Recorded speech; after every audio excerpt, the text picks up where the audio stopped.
It's mid-December. My production schedule has come to a close for the year. I have one shoot day remaining in the calendar, and maybe one more will pop in. I actually made the tough decision to pass on a commercial that was shooting between Christmas and New Year's. It was travel to the East Coast.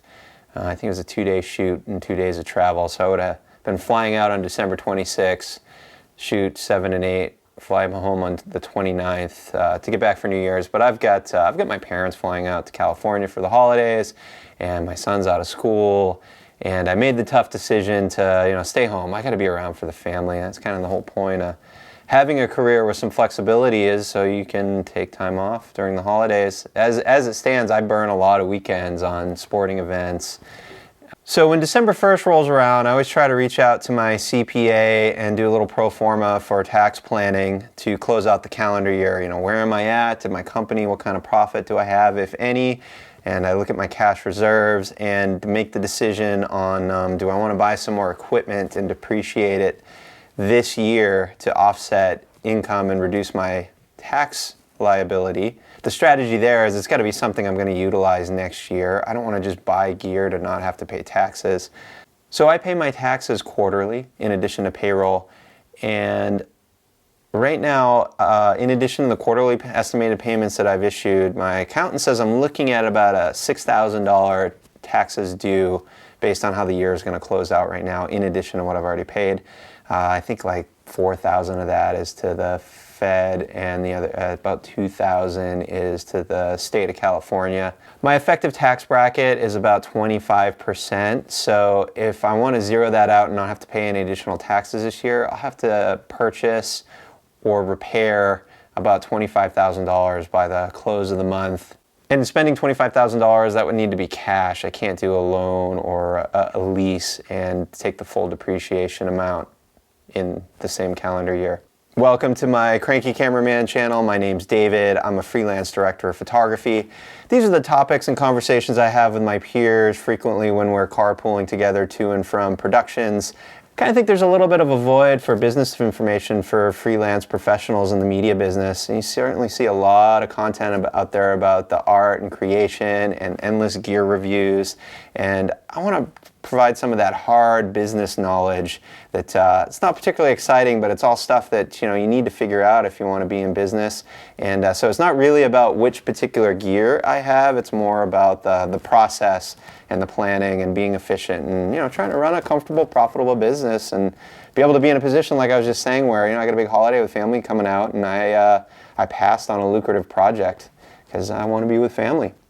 If I spend $25K in the next 2 weeks, what do I invest in? And again, needs to be like tools that either make my day and my weeks easier, or they should be something that has a revenue stream and will be profitable next year. So I work as an independent owner-operator. I go out on a package rate. I've got my camera package and support kit, and I'm the one operating the equipment in most cases. And from there, I break it down into 2 tiers. I've got my high-end kit, which is really the stuff I prefer to use on every project. And right now, and for the last few years, that's been the Aria Mira. I have 2 of these. It's wonderful. I love it. I haven't been this happy with a camera since the Betacam era. And then for the mid-range corporate communications, broadcast interviews, I've got 2 C300 Mark I's. I bought one of these cameras new. The other one a few years later, used, and I still use these. They're slowing down, but I had one day this week, one day last week, and then prior to that, I think they sat for a month or 2 without use. And frankly, I waited a little too long to replace these. They've depreciated in value now to the point where I believe they're selling for about $1,500. When the C300 Mark II came out, I wasn't that fired up on upgrading. Really, the primary reason would have been to go to a 4K recordable camera. I'm just not a fan of the modular camera form factor where you have to build a rig. You need cages, tools, handles, brackets. That's just not my way of working. It's like I want something that's simple and just requires a battery and a lens, and you're out making images so I can focus on the project and the message instead of being a camera technician. So looking back, I got a little bit of regret here. Maybe a year and a half, 2 years ago, when the C300s were selling used for about $4,000, I should have unloaded them at that point. That would have given me $8,000 to put towards an equivalent newer camera.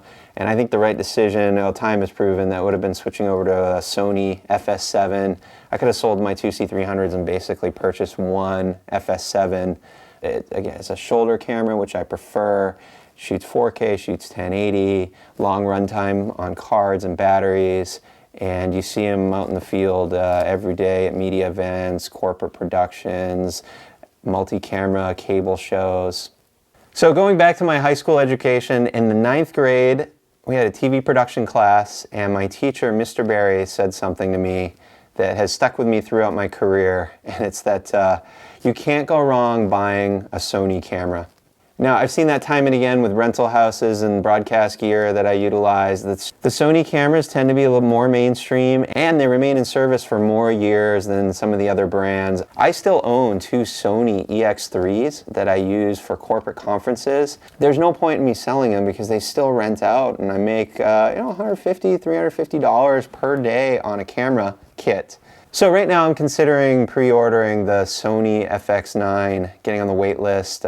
Full frame camera, also shoots Super 35 and 4K in either case. I can get a PL mount for it. I can get an EF adapter, which allows me to use my stills glass. I can start investing in future Sony E-mount lenses. I like the versatility of that neutral Sony E-mount that can be adapted to all the other common lens types. I really like that I can put my PL glass on that camera and shoot it in Super 35 mode. So I got a quote from a dealer, and kit lens, camera, 4 batteries, 4 cards. I was looking at right around $14,000. And I've got the option to, even though it's not going to ship for a couple of months, they'll take a deposit in December.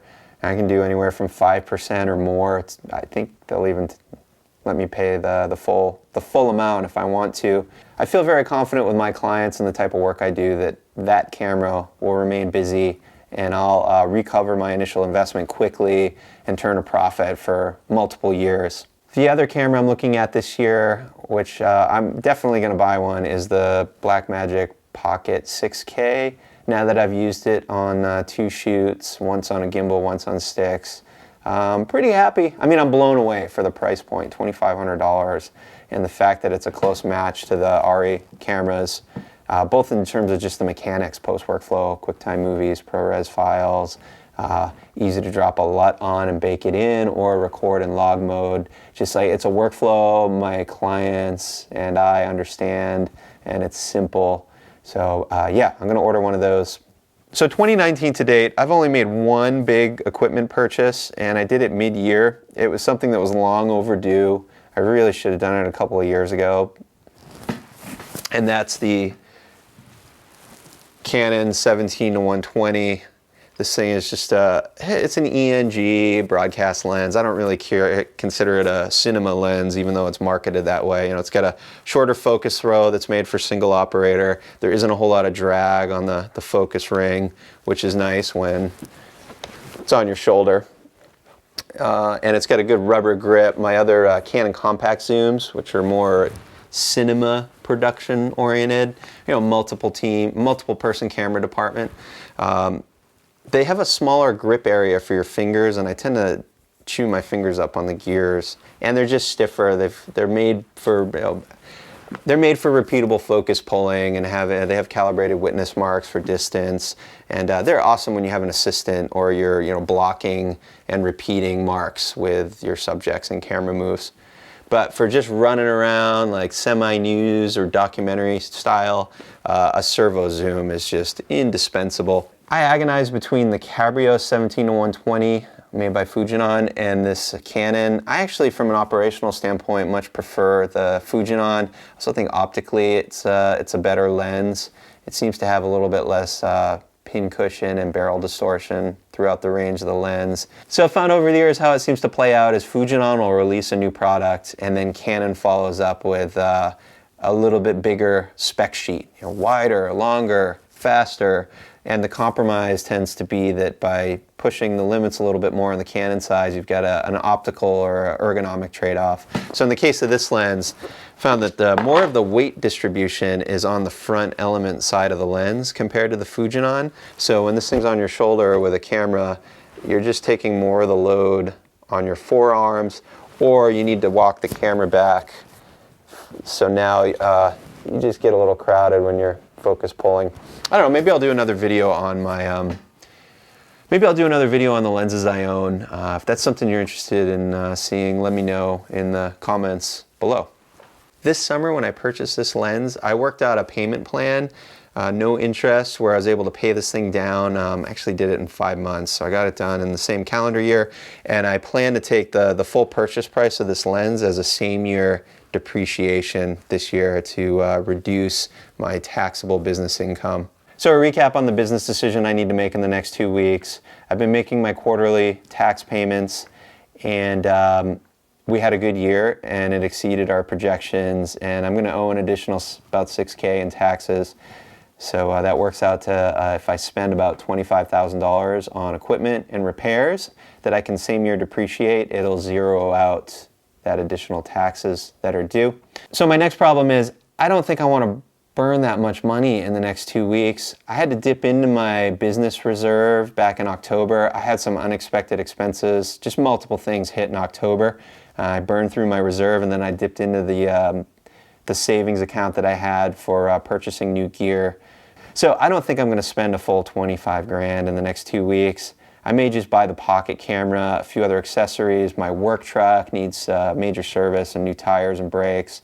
So I think I'm going to get that done, and maybe I'll spend about a third or half and just end up paying like an additional, let's say, $3,500 or $4,000 in taxes. So I get a little bit of a tax break there, and that's equipment that I'll put to work. That pocket camera, I have a show I start on annually that kicks in early February that goes for a few months. And I'm planning to use that pocket cam on a little Ronin gimbal as my B camera. The other thing I'm considering is putting a few thousand additional into a deferred IRA or 401k. Now, I would still have to pay the FICA tax on that. It works out to about 16% because in my own business, I have to, the self-employment tax, I have to pay both sides. So it's a little bit less advantageous. I've been having this year-end discussion with a bunch of my close colleagues, Jeff, Daniel, Nick, and Josh. We're all in the same situation, just slightly different dollar amounts. But you know, it's not really about avoiding paying taxes. It's about being efficient and you know, having a good strategy to grow your business and be relevant next year. You know, I buy a piece of equipment, I take the deduction this year. It's going to result in more revenue next year, which ultimately results in more taxes paid. So in the long run, government's getting their money. I'm a growing business, and I remain relevant and competitive to my customers. You know, it's a win for everybody. So let me know your thoughts in the comments below. I'd love to hear other people's strategies, and you know, what are you thinking of doing here at year end? Have you got another angle I haven't considered? That's it for now. Thanks for watching.